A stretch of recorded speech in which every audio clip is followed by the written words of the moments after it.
Hello and welcome to Views on News. I'm your host Rafiq Iqbal, and in today's show we'll be talking about the Belarusian president's visit to Pakistan and of course the PTI protest that is being held in Islamabad. We know the Belarusian president Alexander Lukashenko arrived in Islamabad yesterday on a 3-day official visit to Pakistan. He was accorded a very warm welcome by Prime Minister Shehbaz Sharif upon his arrival.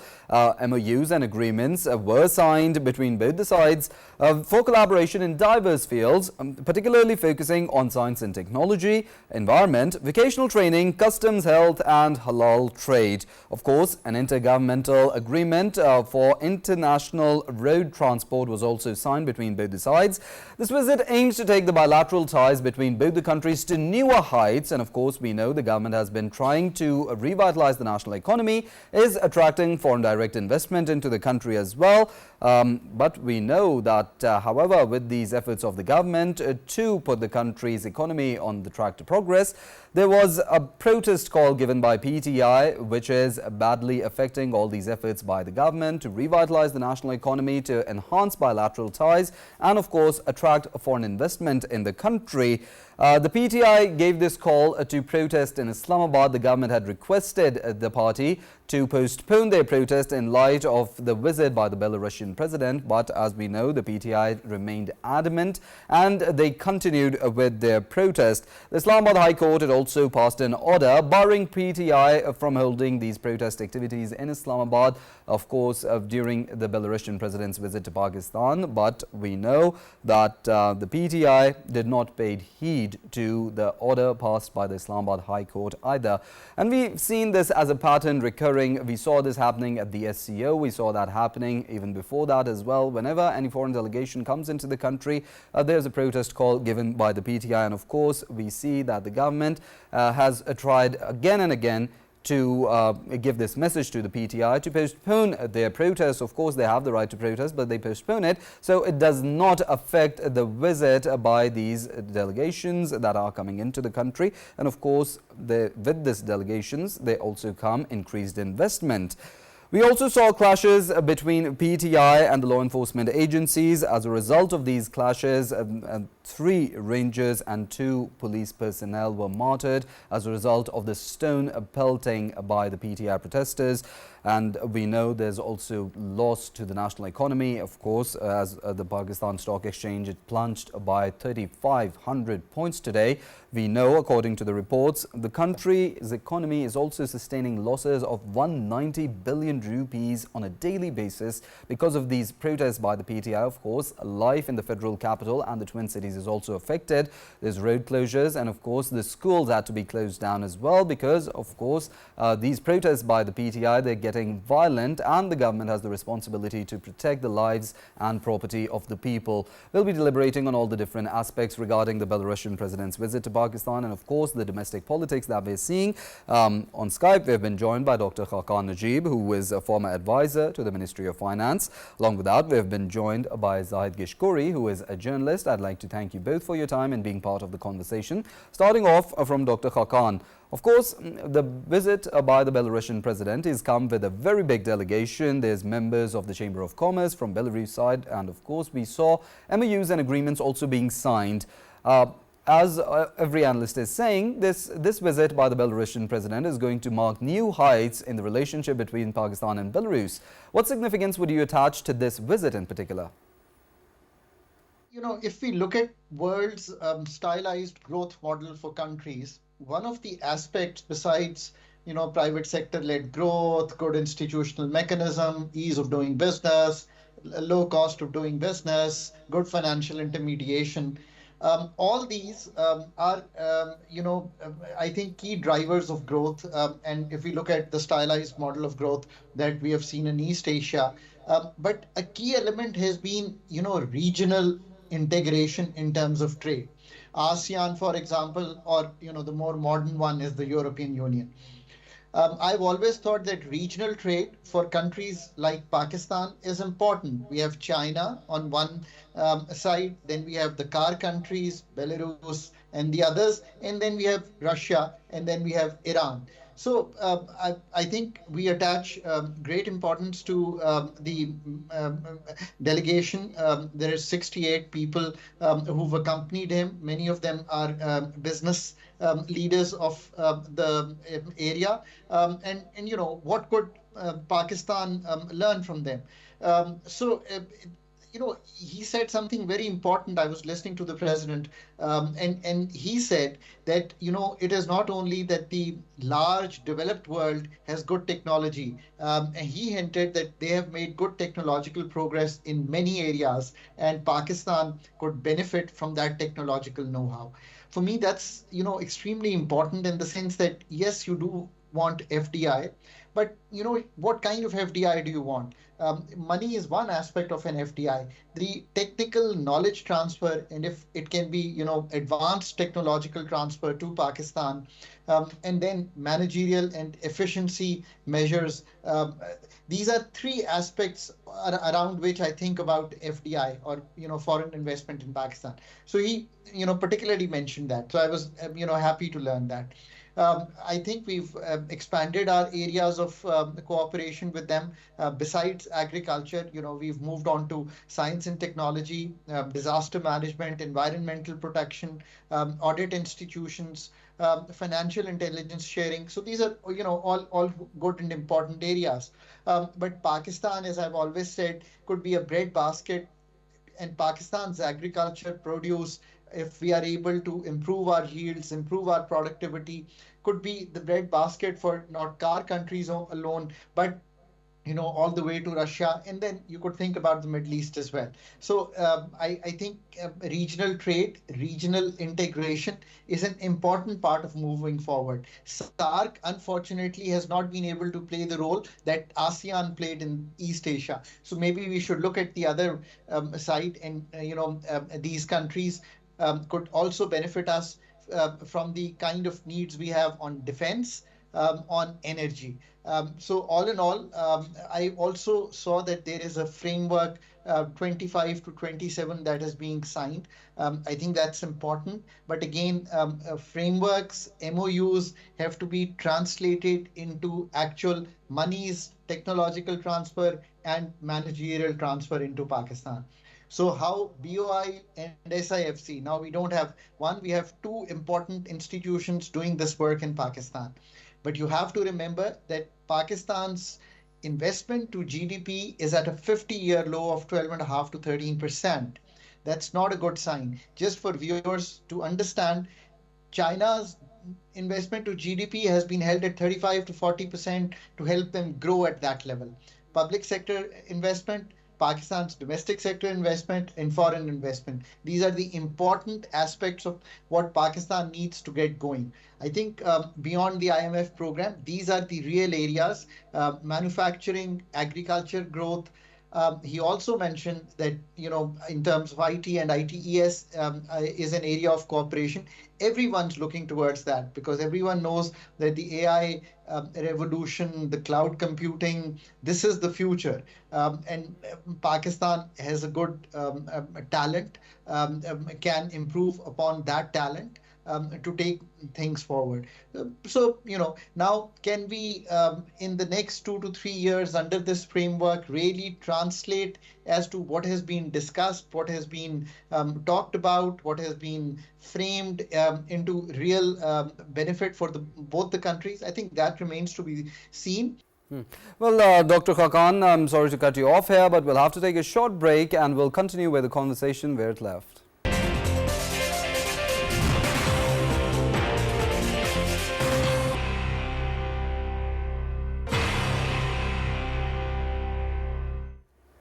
Well, welcome back to Views on News. Of course, we were talking about the Belarusian president's visit to Pakistan and the PTI protests that have gone violent. And of course, it is a situation of chaos. But as we just heard the country's information minister and the interior minister, the situation in Islamabad, particularly D Chowk, is under control. And of course, the law enforcement agencies are present there and are ensuring a stable and secure environment at D Chowk at the moment. To talk more about our topic and of course the Belarusian president president's visit to Pakistan, of course, coupled with the PTI protests that we're witnessing in the country. We've been joined by Dr. Adnan Sarwar, who's a foreign affairs expert. So thank you for your time and being part of the conversation. Coming straight to the topic, of course, with economic stability comes with political stability. It's something that's very well known. Of course, we see with this PTI protest, the call that was given, the Belarusian side, it's still reposed confidence in investing in Pakistan. Of course, is the party only hurting itself, in your opinion? Well, the question is very sensitive, really. And I would say that no sane person, whosoever, would ever condone, in fact, let alone agree with the Pakistan Tehreek-e-Insaf for arranging this kind of a very heavily loaded protest march, which was very chaotic and has been proving to be highly destructive at this point in time with the arrival of the Belarusian president. In fact, you see, this is most unfortunate and most tragic because earlier on, so, a couple of years ago, Chinese president was going to come and it was disrupted by some kind of a dharna again there at that time. And then the SCO conference.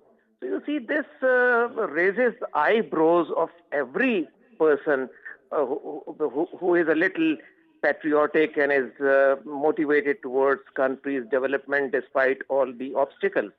And I would say that, in fact, you see, the government itself, I would give somehow full credit to them for their over-patience that they have been demonstrating, so that, you see, their basic line is that despite the fact that they are with the weapons also, this has been proved. And some foreign nationals, particularly Afghans, are there. They're trained, and we all are knowing it. Not only the Information Ministry and the Interior, even a common intellectual is also knowing it, keeping the past trends. But you see, the way they have been putting up the kind of a very wise strategy. Some people would say they have been lethargic and they have allowed them to reach the very outskirts of, now they are inside Islamabad. But I would say that, yes, this was very wise because they didn't want to shed the blood of their fellow Pakistanis. Because they say that most of them are misled and some of them as miscreants, and they want to create this kind of a situation to be really shameful for the whole of the country at this particular time. And now I think finally it has been learned today, some half an hour ago, that the government has finally pushed them back from this sensitive most area. And I believe that in a day or two, by even tonight, it should be much clear from the hooliganism. But But you see, the problem is that this kind of an attitude itself is very, very, I would use this word, condemnable. In no sense whatsoever, this party should have gone to that extent. I mean, when you have this kind of a record of violence, therefore you see the government didn't want to allow. Otherwise, they have had... It becomes a pattern. And in Sangjani earlier on, no problem was there. But if they want to sabotage the... Yes. Of course, I'd like to include comments from Zahid Gishkori as well. He's been waiting very patiently. And of course, as we're talking about the PTI protests in line with the Belarusian president's visit to Pakistan, of course, we know economic stability comes with political stability. Do you think the PTI is hurting the national interest, particularly the economy, with so much efforts being put in to revitalize the national economy? I have been listening to your whole debate that I have a different perspective, but what's going on the ground, obviously government showed its muscle that don't let the protester to do the protest. But one thing is very clear that around about in Islamabad heavily fortified red zone, the government should, I think, engage protesters and PTI at this stage of time, rather than to show absolute aggression. What's going on in Islamabad? Engage them in dialogue. If you're talking about dialogue, of course, Prime Minister Shehbaz Sharif, he offered an olive branch to the opposition, and particularly it was, I think, Umar Ayub. It was happened in the Parliament, in the National Assembly. Even despite that, we saw that the PTI had no change of heart, had no change of behaviors. What option is the government left with? In your opinion, I'd like your views on this. Actually, I would be very grateful if you just let me to complete the argument that I understand that this protest remained violence-prone somehow because we have seen and witnessed a couple of security personnel martyred. And it's not happening for the first time that political parties come to Islamabad, show their muscles and do protest. But this protest seemed to be a couple of unruly mobs, and somehow under different leaders in different groups, and now they are scattered in Islamabad. The hearing life during the last 3 days almost paralyzed at 2% presence of government officials in their offices. Schools are closed, markets are closed. So engaging government always shows big heart.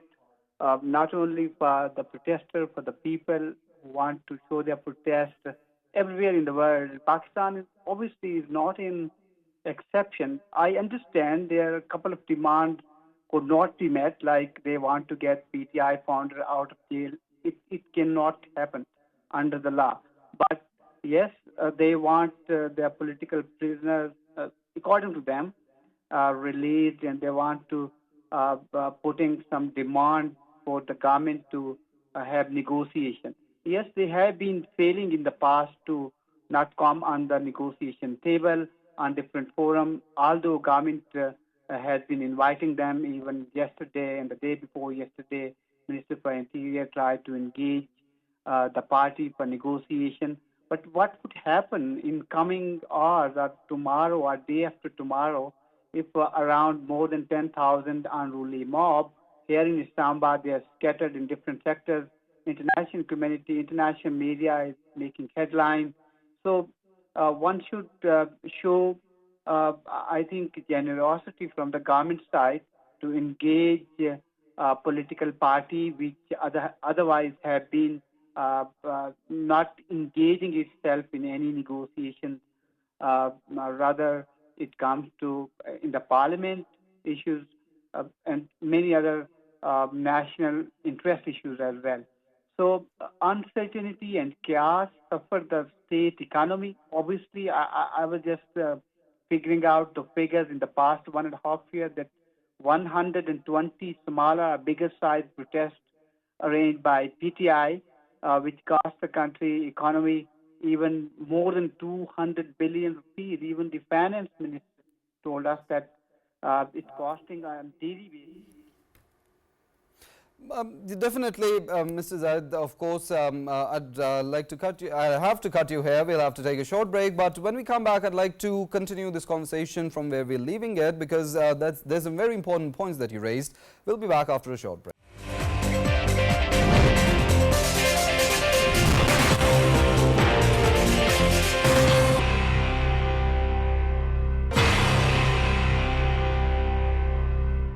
Well, coming back to our conversation, I'll start off from Mr. Zahid. Of course, as we were talking about the way forward, I'd like to know, of course, Prime Minister Shehbaz Sharif offered an olive branch to, of course, the Pakistan Tehreek-e-Insaf.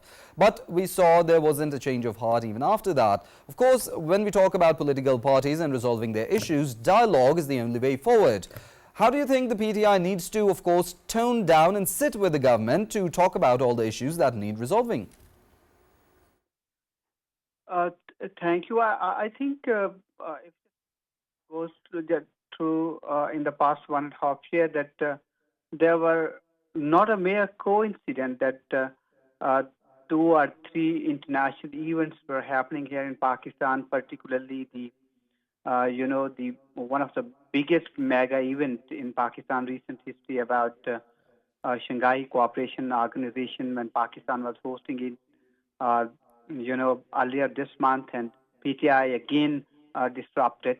And it started, unfortunately, since 2014, when many dignitaries were planning to visit Pakistan for bigger investment. It could not happen. And then again earlier this month, and then now, because more than 50 delegates were in the country in the past 3 days, including today, and all this going on here in Islamabad. This is a bigger and louder message going to the world that on the one side, Pakistani government under the platform of Special Investment Forum Initiative want to engage different friendly countries to come here in Pakistan and do investment. And on the other side, political instability is suffering the country too much, and particularly PTI is engaging itself in such sort of protest during the last 2.5 years. So the political stability always, I think, always remains a vital point. It removes all the stumbling blocks to first political parties should, I think, could come on a single platform on a negotiation table for the national interest of the state. It should always be given. Mr. Zahid, good that you mentioned, of course, national interest, because economy, it's one of the key national interests that is the highlight and the spotlight at the moment. The government is very focused on that. Every quarter in Pakistan is very focused on revitalizing the national economy. Do you think in these times of heightened political tension, so many conflicts within the country, of course, when I talk about the PTI, and it's called for a protest every other day. Do you think these are high times in such heightened political tensions that there needs to be a charter of economy? Obviously, this is a $1 million question. This is exactly what everyone wants for, not only here in Pakistan, but also all the critics continue to stress upon this particular negotiation, engaging all state actors with particular focus on political parties' engagement to have a signature on this charter for democracy. Already they are working, but charter on economy, because economy started some positive indicators. You can say that PSX almost were touching 100,000. So it means that it have seen around 120% rise in the past 1.5 years, which could suggest that the country economy is coming back to the I think stability. But again, this is going on. It looks like a final call, by the way. I don't see that the government would surrender before the PTI protesters. They are still not engaging with each other. And I don't know what would happen tonight, but we can predict it and hope that it would not be a violence-prone protest anymore, and the government would deal with it cautiously. And obviously, state always remain very loyal and very daring to its people. It doesn't matter either they come for the protests or show their critique with the government stance and policies. But on the other side, I hope the opposition party leadership would also show sanity to not only engage a peaceful protester to remain peaceful, but also to engage the government what exactly they want for the putting it all on the negotiation table. But here, there could be a message for international community as well that what exactly going on social media is not very close to the facts. Frankly, 80% content being shared, it doesn't matter that who spotted, but it's not based on the facts. It looks like that it is a civil war, but unfortunately on the ground the situation is quite different.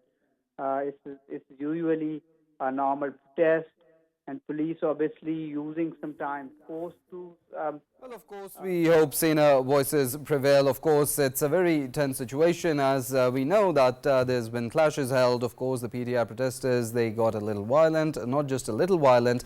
Their violence caused the loss of life. 3 Rangers personnel have been martyred, 2 policemen martyred, and of course what we're seeing is happening. It's a very devastating and of course very chaotic. These are the times when Pakistan is focused on moving towards economic stability, moving towards prosperity, and of course when we see these setbacks, nationally it just hurts of course the nationalism and patriotism that we have, and when the happiness that we have in seeing the country progress, and of course all the opportunities that are unfolding for Pakistan. We hope saner voices prevail, and of course we hope there's a peaceful resolution. These clashes stop. There's already loss of life done, but we hope that all these issues are resolved in a very peaceful manner. And of course we think, as Mr. Zahid Gishkori has also said, a high time for charter of economy, as it is a national interest and these national interests are to be prioritized. I'd like to thank all of our panelists as we were talking about the Belarusian president's visit to Pakistan and of course the PTI protests and how it is affecting all the economic policies, the policies of the government, and of course it is undermining all the efforts that the government is putting to put the country on the path of progress. I'd like to thank all of our panelists, Dr.Khaqan Najeeb, Zahid Gishkori and Dr. Adnan Sarwar. Thank you all for your time and being part of the conversation. From Views on News, it's all that we have for today. See you same time tomorrow. Till then, take care.